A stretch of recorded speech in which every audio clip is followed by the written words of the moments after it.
Y hoy vamos a estar estudiando los versículos 137 al 144. Mientras vamos abriendo, recordamos que en este salmo hemos visto a un hombre real luchando y viendo cómo el Señor le sostiene en un mundo duro, con enemigos en medio de grandes dificultades, y lo que Él usa es su palabra. La palabra es lo que ha guiado a este hombre, es lo que ha hecho que él no flaquee o que no sea destruido completamente. Y en el Salmo hay momentos donde él expresa gran dolor y dificultad, pero también la fuente donde él encuentra el consuelo y la seguridad y la fortaleza es la palabra. Y la estrofa que vamos a estudiar esta mañana también va a hacernos pensar en, en un mundo difícil de presiones y de persecución y de oposición y dificultad. Y nos va a apuntar de nuevo en esa dirección donde hemos estado pensando en todo momento de estudiar este salmo, y es que tenemos que volvernos hombres de la palabra, si no, no vamos a sobrevivir. Es algo tan vital como eso, ¿no? No es solamente algo secundario, no es algo que hacemos como un ejercicio académico, no es que solamente estamos tratando de aprender a usar una herramienta. La palabra va a ser lo único que va a marcar la diferencia entre una vida que va a hundirse en el desánimo, la depresión y la apostasía, o una vida que va a mantenerse estable hasta el final. Y tal vez esa es una pregunta con la que podemos comenzar a pensar en el tema de esta estrofa, y es, ¿qué es lo que da estabilidad a una persona para mantenerse en pie y mantenerse firme? Hay algo que puede sostenerle cuando todo se sacude. Y este salmo nos va a decir, lo que mantiene estable a un hombre es el carácter de Dios y la palabra de un Dios que es fiel a su carácter. Y lo que hay en Dios que hace que Él sea confiable es este atributo, es la fidelidad. Y este mismo atributo que está en el carácter de Dios está también en la palabra de Dios. Entonces, nadie que haya jamás confiado en la palabra de Dios y haya buscado la palabra de Dios o haya obedecido a la palabra de Dios fue jamás decepcionado. Y por eso es que el hombre de Dios busca ahí el refugio, es porque la palabra de Dios es fiel. Así que el título del mensaje de esta mañana es Firmes sobre la fidelidad de Dios y su palabra. Firmes sobre la fidelidad de Dios y su palabra. Leemos, dice el versículo 137. Justo eres tú, oh Jehová, y rectos tus juicios. Tus testimonios que has recomendado, son rectos y muy fieles. Mi celo me ha consumido porque mis enemigos se olvidaron de tus palabras. Sumamente pura es tu palabra y la ama tu siervo. Pequeño soy yo y desechado, mas no me he olvidado de tus mandamientos. Tu justicia es justicia eterna y tu ley la verdad. Aflicción y angustia se han apoderado de mí, mas tus mandamientos fueron mi delicia. Justicia eterna son tus testimonios, dame entendimiento y viviré. Podríamos notar en este pasaje tres instancias en las que el salmista va a hablar de esa fidelidad que le sostiene, que la puedes ver ahí en el versículo 139. Los enemigos se olvidaron de mí. El versículo 141, desechado, pequeño soy desechado. Y después el versículo 143, aflicción y angustia se han apoderado de mí. En esas tres circunstancias, él va a reafirmar su convicción y su compromiso con la palabra de Dios y la fidelidad de la palabra de Dios. Y va a demostrar entonces cómo en todas las circunstancias de nuestra vida la palabra es fiel y nos sostiene. Así que vamos a ver estas tres circunstancias. En primer lugar, la fidelidad de Dios estando en medio de infieles. La fidelidad de Dios estando en medio de infieles. Versículo 137 arranca, antes de llegar a la situación, él empieza mostrando este compromiso que él tiene con la palabra y por qué él lo tiene. Entonces empieza así: justo eres tú, oh Jehová, y rectos tus juicios. Esta expresión, justo, tiene que ver con un Dios que tiene un estándar y que Él se ajusta a sus propias reglas. El concepto bíblico de justicia, bueno, hoy el mundo está bastante confundido en cuanto a qué es justicia, porque el mundo reclama justicia, pero rechaza el estándar absoluto que declara qué cosas son justas y qué cosas no son justas, ¿no? Entonces, si vos no tenés un estándar, justicia no significa nada. Pero para Dios, justicia significa algo porque su carácter ha establecido la norma bajo la que toda la creación debe regirse. Entonces, cuando el salmista dice que Dios es justo, lo que él está diciendo es que Dios dice cómo todas las cosas deben ser y él se ajusta a su mismo estándar. Él es consistente, él no cambia, él no hace excepción de persona, él no rompe sus reglas, sus leyes, todo lo que él dice lo cumple sin fallar a nada. Entonces el salmista está viendo esto de Dios. Dios es justo, Dios no va a romper ninguno de sus estándares.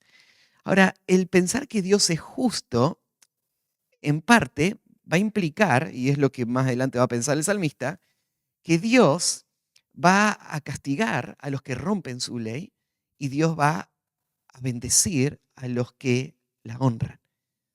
Entonces la justicia de Dios da estabilidad a todas las cosas, porque Dios es predecible. Dios no va a ir en contra de sí mismo. Entonces todos los que vivan de acuerdo a la voluntad revelada de Dios y vivan en obediencia a la palabra de Dios, pueden esperar que Dios va a ser justo para con ellos.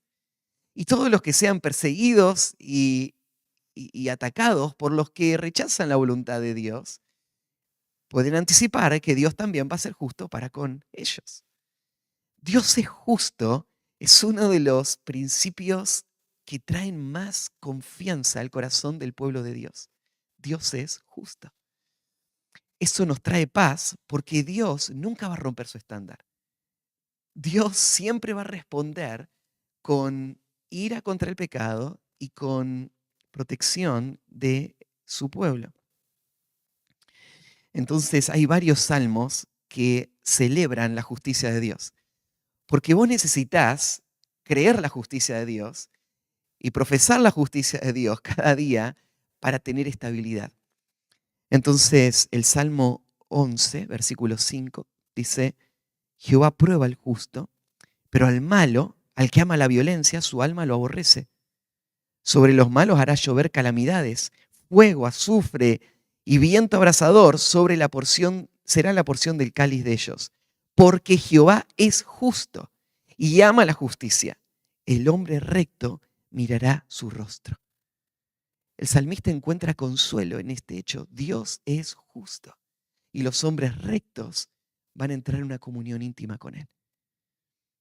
En el Salmo 116, por ejemplo, versículo 5. Clemente Jehová y justo. Sí, misericordioso es nuestro Dios. Jehová guarda a los sencillos. Estaba yo postrado y me salvó. Dios es justo. Este es el consuelo de este hombre también. Él guarda a los que son sencillos. Él levanta a los que estaban postrados. Él salva a los justos. Lo mismo el Salmo 145, 17, 18. Entonces, varias veces está este concepto. Y acá el salmista arranca con esta expresión: justo eres tú, oh Jehová. Esta es una de las 24 veces que aparece el nombre sagrado, impronunciable de Jehová en este salmo, el Salmo 119. Y esta es una en donde él lo usa, ¿no? Él está exaltando a Dios, está reconociendo algo de su carácter, y entonces él usa acá este nombre. Y como Dios es justo, entonces es natural entender que todo lo que Dios ha dicho y todo lo que Él hace va a ser justo. Y por eso, y rectos tus juicios. Él conecta la confiabilidad de Dios con la confiabilidad de la palabra de Dios. Si Dios es justo, si Dios se ajusta a su estándar y Él no va a romper su ley, y Él siempre es consistente y siempre hace lo que es correcto, así también la palabra de Dios lo es. Em, entonces, este es el principio que va a gobernar ahora esta estrofa. El carácter de Dios ahora establece la confiabilidad de la palabra de Dios. En Deuteronomio capítulo 32, versículo 4, dice, Él es la roca cuya obra es perfecta, porque todos sus caminos son rectitud, Dios de verdad y ninguna iniquidad hay en Él. Es justo y recto. Dios es justo, sus obras son perfectas. Nehemías, después capítulo 9, versículo 13, dice, y sobre el monte de Sinaí descendiste y hablaste con ellos desde el cielo y les diste juicios justos, leyes verdaderas y estatutos y mandamientos buenos. Entonces, para el salmista, esto se vuelve su fundamento. Si Dios es justo, si Él no rompe su ley, todo lo que ha dicho es completamente confiable. Por eso ahora pasa al próximo versículo, el 138, y dice, tus testimonios que has recomendado son rectos y muy fieles. Él amplía esta misma idea, agrega algún detalle, pero básicamente está diciendo lo mismo. Como Dios es confiable, su palabra lo es. Agrega este detalle, en el versículo comienza tus testimonios que has recomendado. O sea, las palabras que Él dio como su veredicto, las leyes que Él impuso sobre toda la creación. Acá la palabra recomendado no está dando la idea de que Dios sugiere que hagamos esto, sino la idea de recomendado significa que Dios impuso soberanamente sobre toda la creación su ley. Esos testimonios son rectos y fieles. Rectos y fieles, son confiables, son estables, son seguros para todos los que se apoyan en ellos. Y ahora llega al versículo 139 en donde va a mostrar la circunstancia en donde esto se va a poner a prueba. ¿Vos creés que la palabra es confiable?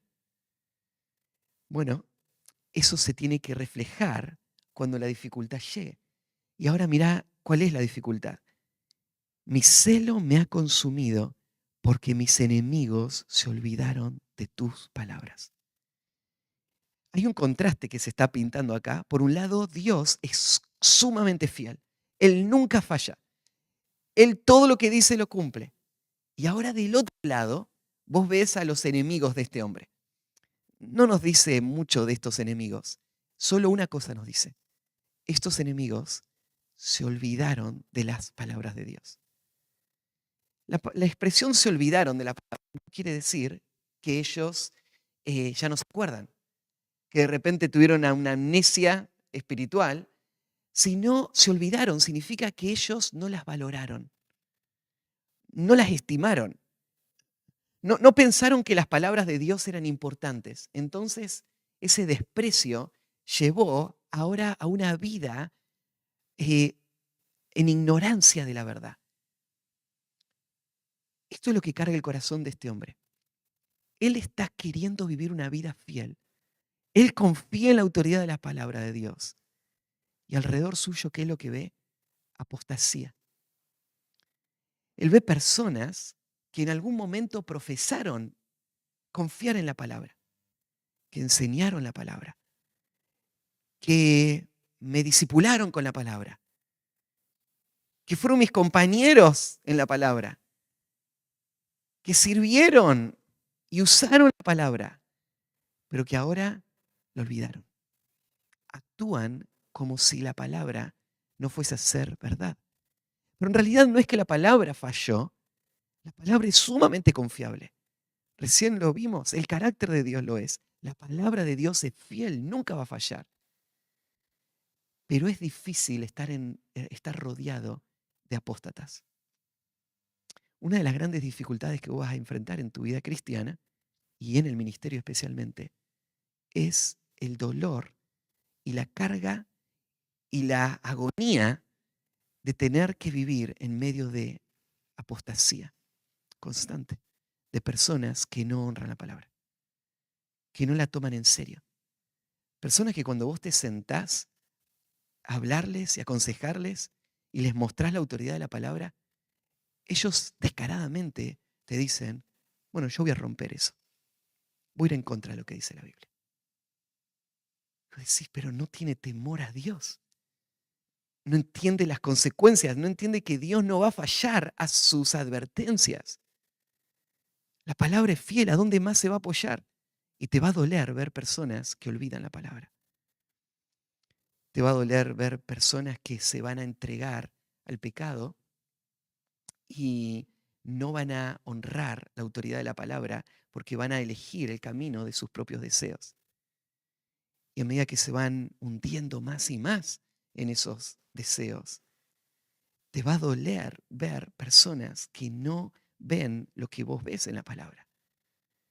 Una fuente y una guía de testimonios certeros que hablan con autoridad sobre toda nuestra vida. Y más bien lo ven como un, una decisión que van a tomar si van a creer o no en la palabra, si van a usar o no la palabra. Y esto es lo que está viendo el salmista. Sus enemigos se olvidaron de sus palabras. ¿Y qué pasaba en el corazón del salmista cuando él veía todo esto? Lo dice en la primera parte, mi celo me ha consumido. Ahí la palabra consumido es un recurso de lenguaje, ¿no? Él está usando como una exageración, una hipérbole, porque literalmente, ¿no es cierto? Está diciendo, él se desgastó por completo frente a el celo. La palabra celo puede tener una connotación negativa o positiva. En la parte negativa sería la idea de ira, mucha ira. Y en la parte positiva, ¿no es cierto?, un deseo ferviente por obedecer la palabra. O sea, la verdad es que el contexto te determina cómo deberías tomarlo y en este caso podría ir en las dos direcciones. Así que ¿por qué no la tomamos de las dos direcciones? Lo que este hombre sintió cuando personas a su alrededor menospreciaban la palabra, la dejaban a un lado y la abandonaban es ira santa, indignación. Es lo mismo que Dios siente contra el impío todos los días. Él está airado. Él tiene celo en este sentido. Esta es la palabrita. ¿Te acordás cuando Jesús agarró el látigo y se metió al templo y echó a todos con el látigo? Y los discípulos se acordaron de una palabra del Antiguo Testamento, un salmo. Y el salmo que se acordaron decía esto, el celo por tu casa me consume. Se acordaron de este salmo cuando lo vieron a Jesús enojado, con un látigo echándolos afuera a todos. Esto es lo que sentía el salmista cuando él veía a personas abandonar la palabra de Dios y menospreciarla. Lo mismo que sintió Jesús, que le llevó a agarrar el látigo y sacarlos a todos. ¿Cómo puede ser que algo santo y sagrado se pisotee? A la vez, la palabra celo puede estar relacionada también con este deseo intenso, no tanto ira, sino la disposición a vivir de acuerdo a la palabra de Dios. Entonces, este hombre se siente no solo indignado y enojado, sino deseoso de vivir de acuerdo a la palabra cada vez más. Fíjate la dirección en la que él va. Por un lado, hay hombres menospreciando la palabra. Y cuando vos lo ves a tu alrededor, lo que podrías sentir es desánimo, es depresión. Es decir, ahora, ¿qué va a pasar? Todo va a quedar en la nada. Mirá, estos hombres que antes predicaban la palabra, ahora la están pisoteando. Y podrías caer en un pozo de desánimo y depresión. Pero este hombre, en vez de esto, su corazón se enciende en celo, en pasión. Esta palabra celo tiene que ver con sentimientos. Hay una carga en su alma por vivir de acuerdo a la palabra. ¿Por qué? Porque él sabe que la palabra es fiel, aunque los hombres sean infieles. La palabra no va a fallar, no va a cambiar nunca. Entonces, la fidelidad de Dios en medio de infieles. Segundo lugar, la fidelidad de Dios siendo rechazado por otros. Así que la primera situación fue gente infiel alrededor. Ahora va a presentar otra situación, pero antes de presentarnos la próxima situación, en el versículo 140, va a volver a pensar en la palabra. Porque él no quiere hundirse en la depresión, ¿no? Hablando todas las cosas malas que le están pasando. Él quiere enfocar nuestra atención en la palabra. Y frente a la palabra, ahora enfocar todas las cosas difíciles que están pasando, ¿no? Así que él vuelve a hablar de la palabra, con gozo, con seguridad, y dice, sumamente pura es tu palabra, y la ama tu siervo. La expresión pura tiene que ver con un metal que es calentado hasta que toda la escoria sale. Y él está usando este cuadro que también se usa en otros salmos. Mirá el Salmo 12, versículo 6. En el Salmo 12, 6 dice así: las palabras de Jehová son palabras limpias, como plata refinada en oro, en horno de tierra, perdón, purificada 7 veces. Entonces, usa el mismo cuadro. La palabra de Dios es limpia como si hubiesen metido un metal en un horno calentado a su máxima expresión.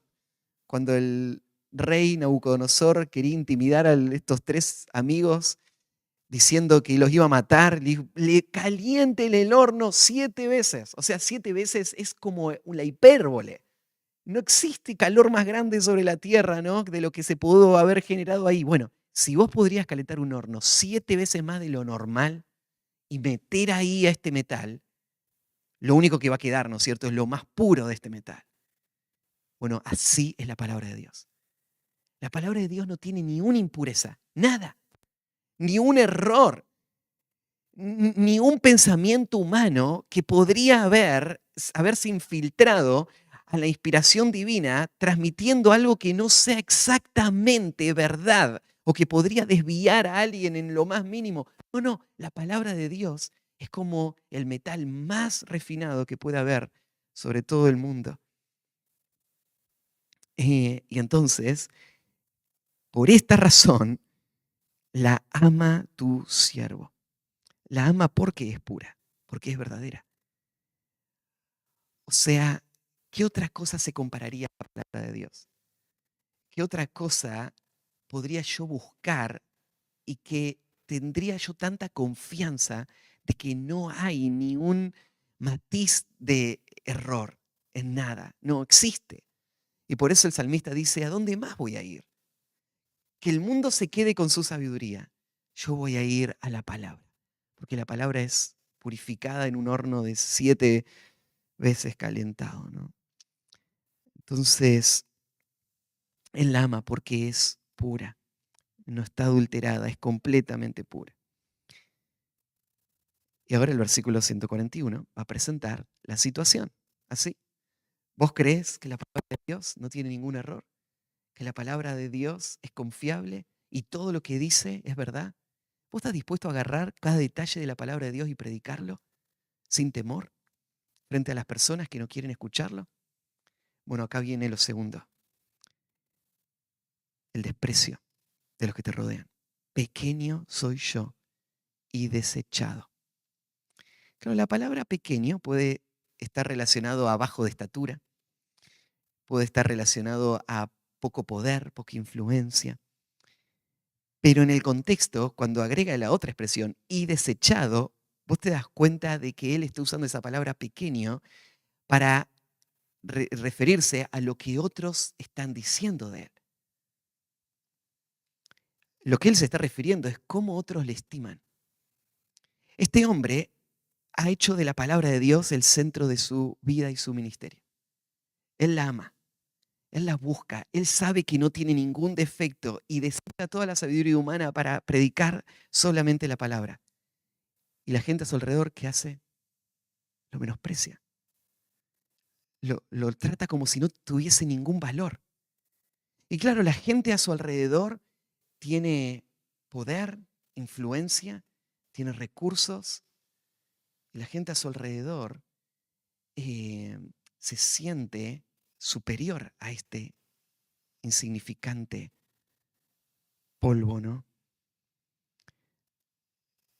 Pero ¿cuántas veces en la Escritura somos confrontados con el hecho de que los soberbios tienden a menospreciar las cosas más preciosas, las cosas en donde Dios ha colocado su poder y su obrar?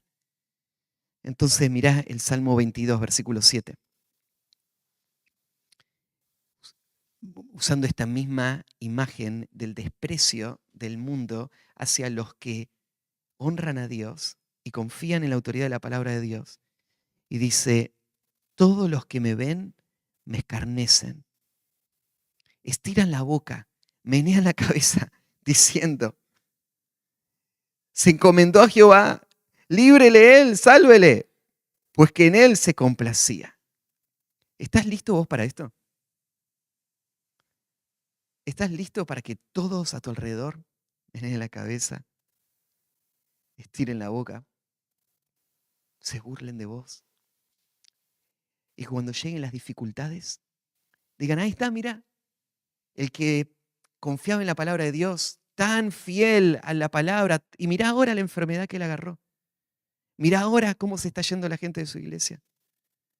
Mira ahora lo que está pasando con su economía. ¿De dónde está esa persona? ¿Estás listo para que todos a tu alrededor te menosprecien? ¿Cómo te vas a mantener firme cuando eso pase?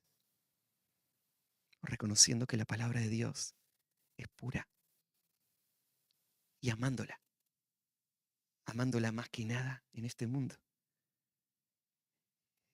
Todos lo desprecian a él también. Isaías 53 describe a Cristo siendo tratado de esta manera, ¿no? Despreciado y desechado entre los hombres. No sos el único a quien menosprecian.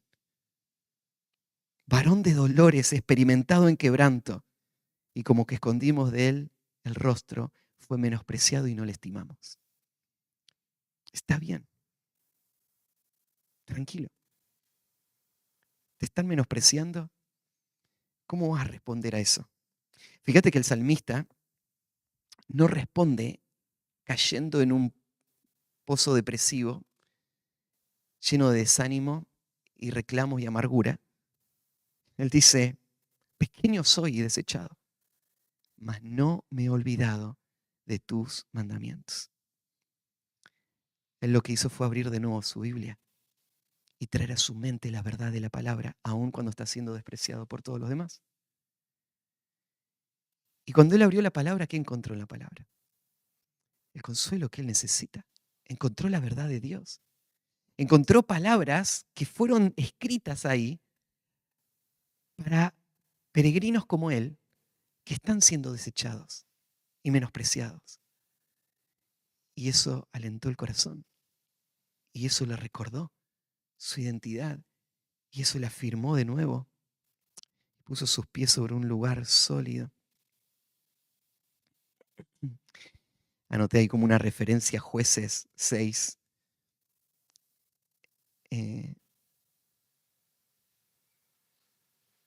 Donde dice, ve con tu fuerza y salvarás a Israel de la mano de los madianitas. No te envío yo. La historia de Gedeón. Entonces él respondió, ay, Señor mío, ¿con qué salvaré yo a Israel? He aquí que mi familia es pobre en Manasés y yo el menor de la casa de mi padre. Jehová le dijo, ciertamente yo estaré contigo y derrotarás a los madianitas como a un solo hombre.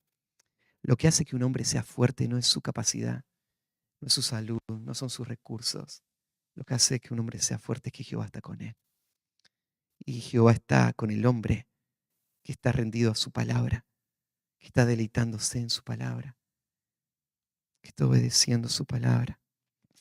Entonces, que no te intimide el menosprecio de los que te rodean.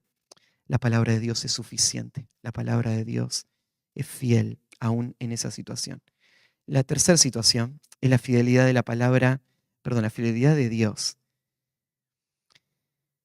presionado por circunstancias adversas. Presionado por circunstancias adversas.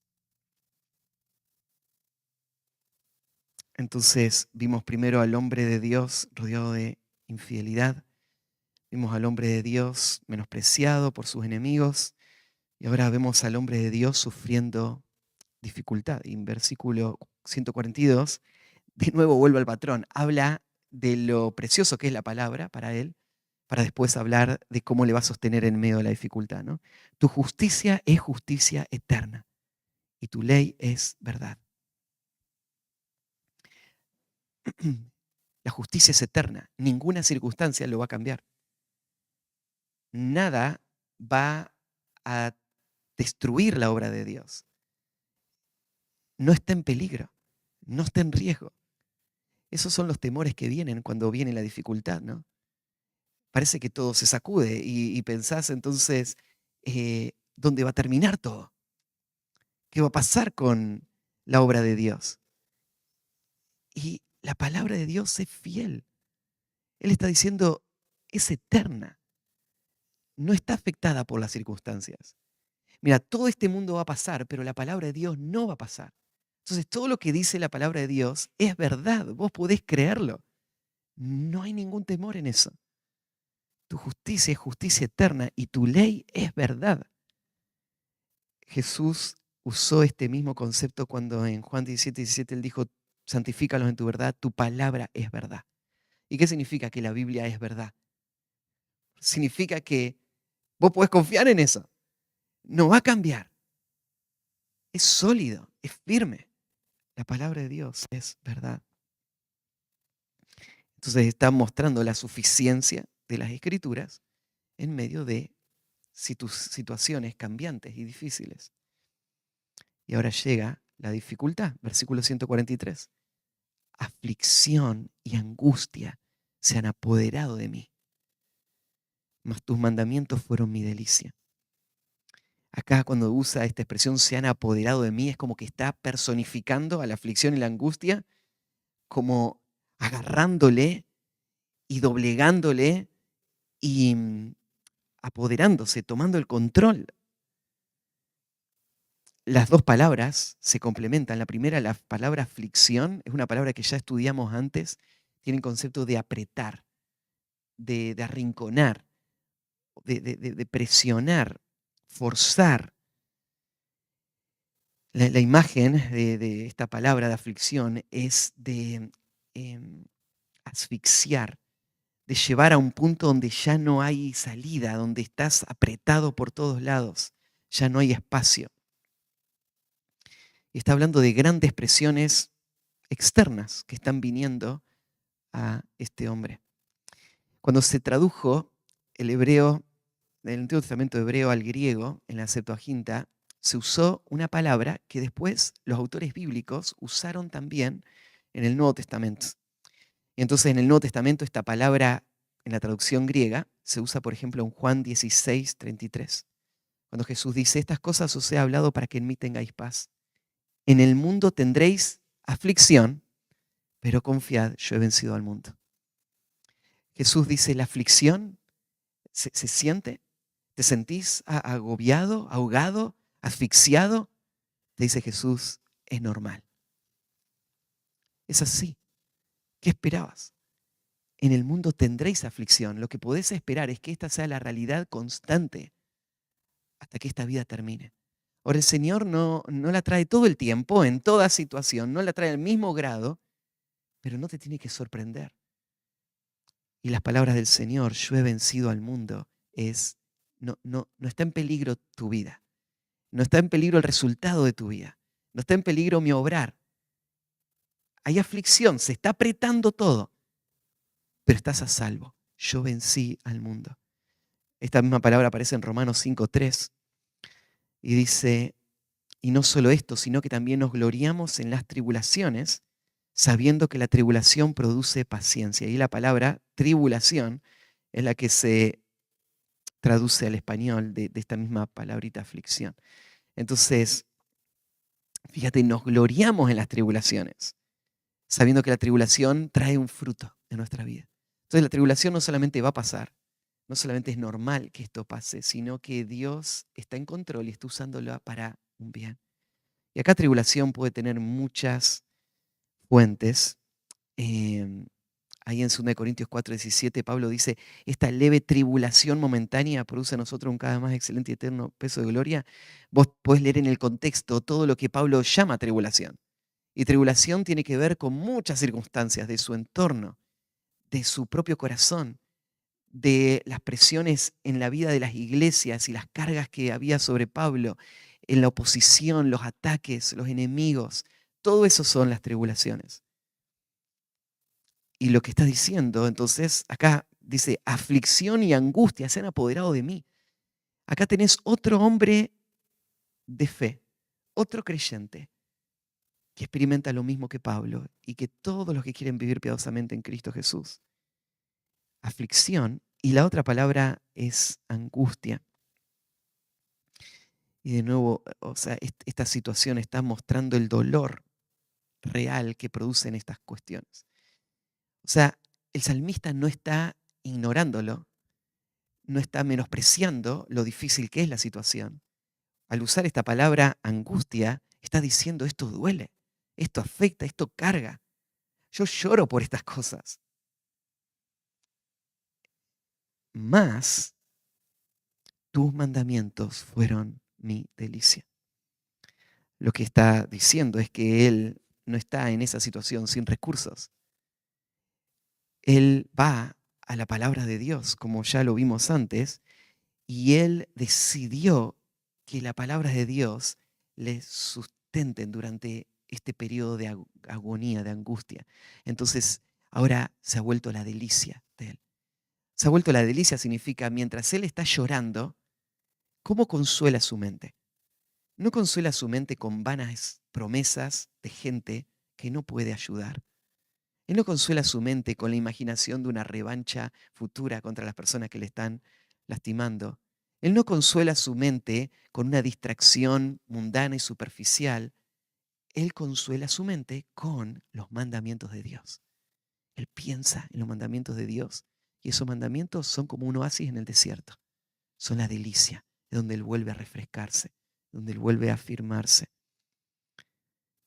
Ellos son su delicia. Y termina entonces, justicia eterna son tus testimonios. Dame entendimiento y viviré. De nuevo afirma algo de la naturaleza de las Escrituras. Son justicia eterna. Esto va a ser así siempre. Estamos en el 2024 y estamos estudiando estos pasajes y esto es verdad hoy. Y si el Señor no viene por otros 5.000 años, en el 7024, alguien se va a parar a predicar estos textos y va a decir, esto es verdad. Y todos los que lo abracen van a experimentarlo. La Escritura es justicia eterna, es confiable. Y entonces Él hace este pedido. Lo que Él le pide no es que Dios le dé nueva revelación. No es, Señor, explícame esto que no entiendo. ¿Por qué no me das una respuesta? ¿Por qué no me dices por qué estás haciendo esto en mi vida? Él no está pidiendo nueva revelación. Él no está pidiendo algún sueño o alguna teofanía especial en donde Dios aparezca para consolarle. Lo que el salmista pide es una cosa: entendimiento. Él lo que quiere es que lo que ya fue revelado, Él lo pueda entender. Porque eso es todo lo que Él necesita. Y entonces, dame entendimiento y el resultado, viviré. Eso es todo lo que necesito. Eso es todo lo que quiero. Tu palabra es suficiente. Es suficiente en toda circunstancia. Es suficiente en la apostasía, es suficiente en la persecución, es suficiente en el dolor y en la angustia. Dame entendimiento y voy a vivir. ¿Sí? La palabra de Dios es fiel. Tenemos que creerlo y usar la palabra que hemos recibido. Ahí está todo lo que necesitamos para la vida y el ministerio. Oramos. Padre, gracias por recordarnos estas verdades. Todos las necesitamos. En alguna forma u otra, si es que estamos aferrándonos a tu verdad, estamos experimentando parte de lo que este salmista decía. Y Señor, sabemos que la dificultad no va a desaparecer, que solo va a crecer en la medida que nosotros nos estiremos por abrazar más tu palabra. Pero cuanto más crezca la dificultad, más real se va a ver la suficiencia de las Escrituras para sostener a todos los que se deleitan en ella. Señor, haznos hombres de la palabra. Afirma estas verdades en nuestro corazón y muestra en nuestra vida tu fidelidad. Queremos que tu nombre sea glorificado. Queremos dar testimonio de ese poder. Ayúdanos, Señor, en nuestra debilidad. No permitas que el enemigo nos engañe y nos desaliente. Ayúdanos a seguir fieles a ti, Señor, y a tu palabra también. En nombre de Cristo Jesús. Amén.